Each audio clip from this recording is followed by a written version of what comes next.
Assalamualaikum teman-teman, ketemu lagi di channel YouTube Junaidi Alba teman-teman. Sekarang kita ada cerita teman-teman. Masjid ditutup kok pasar masih dibuka.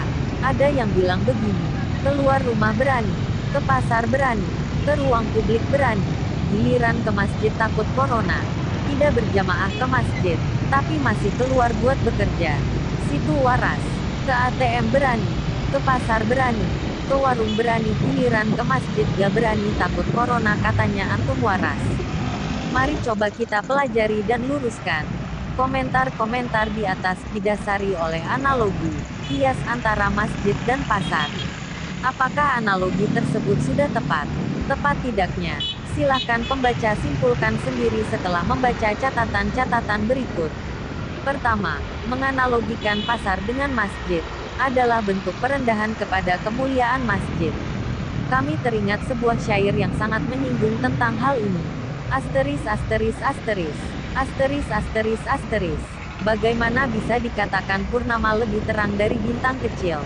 Dan kerikil permata berharga dari kerikil. Bukankah martabat pedang akan berkurang saat dikatakan pedang lebih tajam dari kayu? Masjid adalah tempat yang paling dicintai Allah. Sementara pasar adalah tempat yang paling dibenci oleh Allah. Bagaimana bisa kedua hal ini dibandingkan? Nabi Shallallahu Alaihi Wasallam bersabda, tempat yang paling dicintai Allah adalah masjid, masjid. Adapun tempat yang paling dibenci oleh Allah adalah pasar-pasar. Hari Muslim, bagaimana bisa dibandingkan tempat turunnya rahmat Allah dan para malaikat dengan tempat berkumpulnya maksiat dan kefasikan, kecuali yang dirahmati Allah. Ini alasan pertama bahwa analogi masjid dengan pasar dalam kasus corona tidak nyambung atau apple to apple. Kedua, masjid ada pengganti, sementara untuk pasar tidak. Melaksanakan sholat bisa dimanapun asalkan tempatnya suci. Nabi Shallallahu Alaihi Wasallam yang mengatakan, seluruh bumi telah dijadikan tempat sujud, masjid, untukku, dan sarana bersuci. Hari, Bukhari dan Muslim. Sementara pasar tidak sefleksibel tempat sholat. Pasar tidak bisa digantikan. Masyarakat butuh makanan pokok, kebutuhan sehari-hari, obat-obatan del. Mereka tak bisa menemukan itu di rumah, di sawah, di hutan, di gunung, di gua, di tengah gurun pasir. Itu semua hanya bisa didapatkan di pasar.